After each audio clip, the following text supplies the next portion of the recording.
ये शमशान घाट की तरफ जाने वाला रास्ता था। मूसलाधार से हो रही तेज बारिश इस माहौल को और भी ज्यादा मनहूस बना रही थी। उस रास्ते पर राजेश तिवारी अपनी पत्नी प्रिया और अपने 8 साल के बेटे अथर्व के साथ अपने कार में बैठकर खुद के खरीदे नए घर के रास्ते के ओर बढ़ रहे थे। बाहर का माहौल देखकर प्रिया और अथर्व के चेहरे पर डर का माहौल बिल्कुल साफ तरीके से देखा जा रहा था।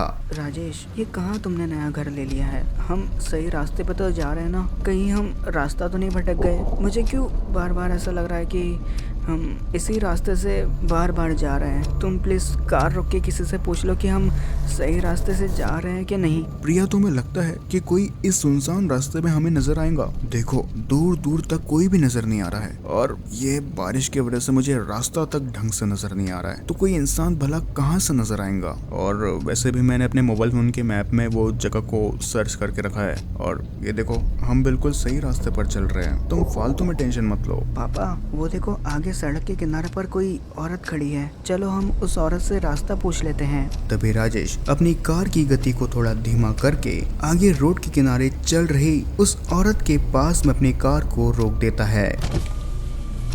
एक्सक्यूज मी बहन जी, हम इस रास्ते से पहली बार जा रहे हैं और मुझे और मेरे वाइफ को लगता है कि हम शायद रास्ता भटक गए हैं। क्या आप हमें ये एड्रेस बता सकते हैं? बंगलो नंबर 17 काली घाटी का रास्ता कहाँ पर है? हमें जरा बता दीजिए। वापस चले जाओ तुम लोग। ये रास्ता सिर्फ और सिर्फ मौत की तरफ जाता है। इस रास्ते से अगर तुम आगे गए तो तुम्हें सिर्फ इस रास्ते पर मुर्दा और लाशें ही मिलेंगी। मेरी बात मानो और वापस चले जाओ यहाँ से। लेकिन बहन जी, मेरे मोबाइल के मैप में तो बिल्कुल यही डायरेक्शन दिखा रही है, तो फिर हम भला आगे क्यों ना जाए? और ये आप कैसी बेतुकी की बात कर रहे हैं? अगर आपको ये रास्ता नहीं पता तो आप हमसे ये फालतू की बातें ना करें। लेकिन तभी अचानक राजेश के फोन के मैप में देखते ही देखते डायरेक्शन ऑटोमेटिकली चेंज हो जाती है और फिर तभी राजेश के फोन के मैप में यूटर्न का रास्ता दिखने लगता है, जिसे देख खुद राजेश काफी ज्यादा चौंक जाता है। अरे ये क्या, मैप में तो अभी तक डायरेक्शन स्ट्रेट बता रही थी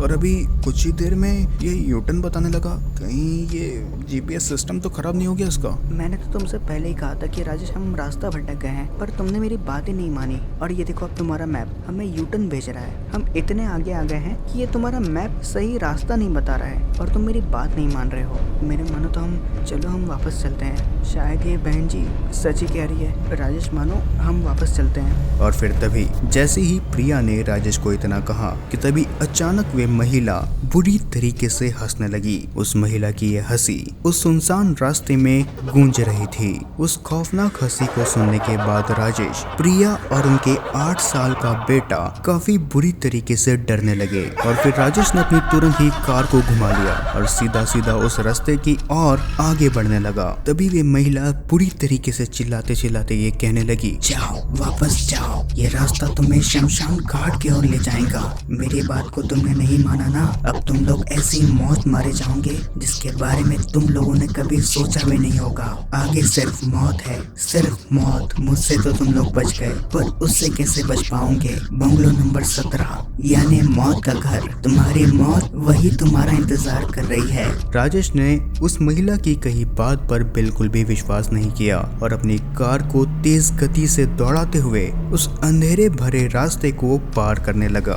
कुछ देर ऐसे ही उस उबड़ खाबड़ रास्ते से चलते चलते राजेश और उसकी फैमिली को एक अलग ही डर सताने लगा। वे लोग ये सोचने लगे कि उस महिला की कही बात कहीं सच न हो जाए। राजेश इतना सोच ही रहा था कि तभी अचानक आसमान में बिजली कड़की। उस बिजली की रोशनी में राजेश को आगे एक मकान नजर आया और ताज्जुब की बात तो ये थी कि राजेश को सेम डायरेक्शन अपने मोबाइल फोन के मैप में नजर आ रही थी। राजेश ने आगे जाकर उस बंगलो के पास पहुंचते ही अपनी कार को उस बंगलो के आगे रोक दिया। राजेश और राजेश की फैमिली कार से बाहर आ गई और वे लोग हैरान थे इस चीज को देखकर कि अभी कुछ देर पहले जो इतनी तेज तरीके से बारिश वहां हो रही थी वह अचानक ही बंद पड़ गई थी। आसमान भी अब लगभग साफ हो चुका था। अरे ये क्या, हमारी कार रुकते ही अचानक बारिश भी रुक गई और हर जगह उजाला ही उजाला नजर आ रहा है। बादल भी पूरी तरीके से साफ हो गया है। प्रिया,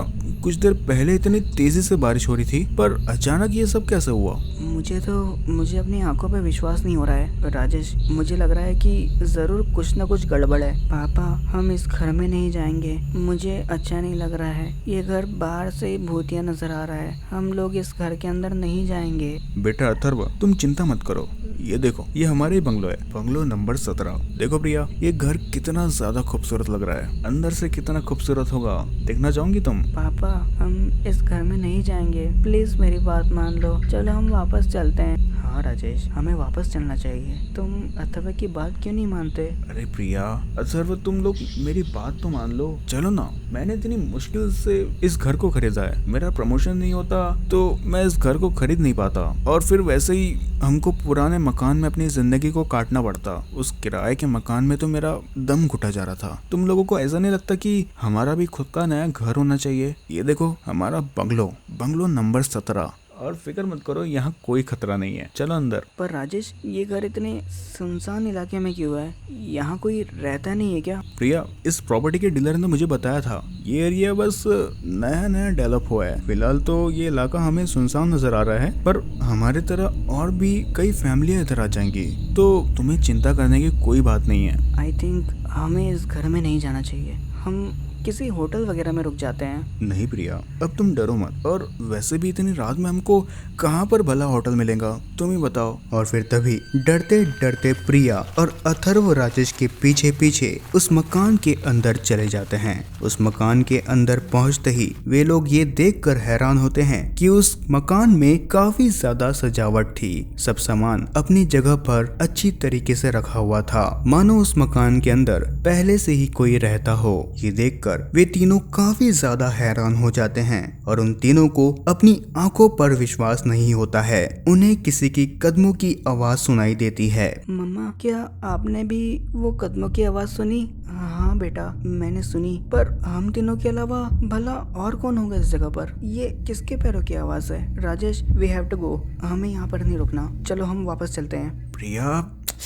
तुम मेरी बात तो मानो। ये किसके पैरों की आवाज तुम सुन रहे हो? मुझे तो किसी के पैरों की आवाज सुनाई नहीं दे रही है। तुम दोनों के कान बचे रहे, और कुछ नहीं। अब वे कदमों की आवाजें और भी ज्यादा भारी होने लगती है। अब राजेश को भी साफ तरीके से वे आवाजें सुनाई दे रही थी। राजेश भी अब डरने लगा था। अब वाकई में उस मकान के अंदर कोई न कोई था, जो कि उन तीनों के पहले से ही इस घर में मौजूद था। तभी वहां पर कुछ देर बाद एक आदमी आया, जिसका चेहरा गमछे से ढका हुआ था। उसके सारे कपड़े बुरी तरीके से फटे हुए थे। तभी राजेश ने उस आदमी को ये पूछा, कौन हो तुम, और यहाँ क्या कर रहे हो तुम? ये मेरा घर है। तुम मेरी गैर हाजिरी में इस घर में क्या कर रहे थे, और तुम यहाँ पर आए कैसे? अगर तुम कोई भिखारी वगैरह हो तो तुम यहाँ से तुरंत चले जाओ। ये घर अब हमारा है। मैंने खुद इस घर को पैसे देके खरीदा है। पूरे 50 लाख दिए हैं मैंने इसके प्रॉपर्टी डीलर को। तुम यहाँ से तुरंत चले जाओ। तुम्हारे कदमों की आवाज़ सुनकर मेरी फैमिली अभी कुछ देर पहले डरने लगी थी। मालिक, मैं केशव, आपका नौकर, आपकी गैर हाजिरी में इस मकान की रक्षा कर रहा था। कैसा नौकर और कौन सा नौकर? मैंने तो इस मकान के लिए कोई नौकर नहीं रखा। तुम सच सच बताओ कि तुम हो कौन? मालिक, मेरी बातों पर यकीन करिए, मैं आपका नौकर हूँ। पूरे 100 साल के बाद इस सुनसान घर में कदमों की आवाज सुनकर मैं काफी ज्यादा खुश हो गया। मेरी खुशी का तो मानो कोई ठिकाना ही नहीं है। क्या 100 साल?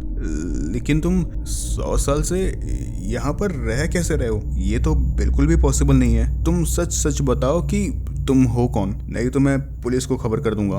तभी अचानक तेज हवा से उस आदमी के चेहरे पर ढका कपड़ा हवा से उड़ जाता है। उस आदमी का चेहरा बुरी तरीके से जला हुआ था। जगह जगह उस चेहरे पर कीड़े बिलबिला रहे थे। उस आदमी की एक आंख बाहर और दूसरी आंख तो थी ही नहीं। ये दृश्य को देखकर राजेश, प्रिया और अथर्व काफी ज्यादा डर जाते हैं, और अपने कदमों को पीछे करते हुए वे वहां से भागने लगते हैं और उस घर से बाहर निकलने के रास्ते की ओर बढ़ने लगते हैं। पर उन तीनों के पीछे मुड़ते ही घर के बाहर से निकलने वाला रास्ता उन तीनों को दिखाई नहीं देता है। अरे, यही पे तो घर के अंदर जाने वाला रास्ता था, पर अचानक वो कहाँ गया? राजेश, मुझे बहुत डर लग रहा है। हम कैसे बाहर निकलेंगे यहाँ से? प्रिया, तुम चिंता मत करो, भगवान हमारे साथ है, हमें कुछ नहीं होगा। और फिर तभी अचानक उस बंगलो के बाहर से कई लोगों की एक साथ रोने और चीखने की आवाजें उन तीनों को सुनाई देने लगी। इस बंगलो नंबर 17 के अंदर कोई भी अंदर आया तो वो जिंदा बाहर नहीं गया। तो अब तुम तीनों इस बंगलो के बाहर भला कैसे निकल पाओगे? तुम लोग कहीं नहीं जा सकते, ये बंगलो शापित है। 100 साल पहले तुम्हारे उसी बिल्डर ने मेरे मकान को जला दिया था, जिसकी वजह से मेरा पूरा परिवार उस आग में जल के मर गए। मेरी बच्ची को तो मोक्ष तक प्राप्ति नहीं हुई। तुम्हारे उस बिल्डर की वजह से मेरा परिवार और मैं आज तक भटक रहे हैं। मेरे परिवार को मुक्ति चाहिए और वो मुक्ति तुम तीनों के खून की बलि से मिलेगी। मैंने और मेरे परिवार ने क्या बिगाड़ा है? मुझे छोड़ दो। भला मेरी क्या गलती? वो बिल्डर की सजा भला मुझे क्यों मिल रही है? प्लीज मुझे जाने दो, मेरे परिवार को छोड़ दो और हमें यहाँ से जाने दो। राजेश रोकर अपने परिवार और खुद की मौत की भीख उस बूढ़े आदमी से मांग रहा था, पर वो बूढ़ा आदमी बुरी तरीके से हंसने लगा था। उसकी वो डरावनी हंसी पूरे बंगलों में गूंज रही थी। और फिर तभी अचानक उस मकान के अंदर सड़ी गली लाशें आने लगती है। वे सारी लाशें काफी बुरी तरीके से जली हुई थी। सबके चेहरे से कीड़े मकोड़े बाहर निकल रहे थे। कुछ के हाथ पैर तो थे ही नहीं, और जिनके हाथ पैर थे वे काफी अजीब तरीके से राजेश और उसके परिवार के ओर बढ़ने लगे थे। ये लोग वही लोग हैं जो कि इस बंगलों के अंदर आने के बाद मर गए थे, और अब तुम्हारा भी यही हाल होने वाला है। इतना कहकर उस बूढ़े आदमी ने और उस मुर्दों की फौज ने राजेश और उसके परिवार पर हमला कर दिया।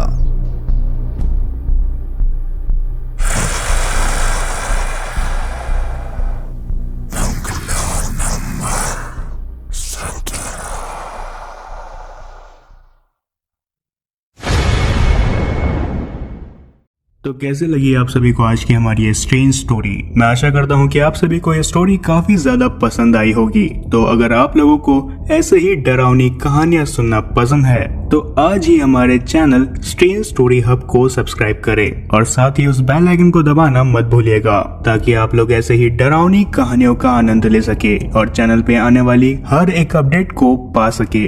मैं मिलता हूँ अगली एक और नई डरावनी स्टोरी के साथ। तब तक के लिए डरना जरूरी है।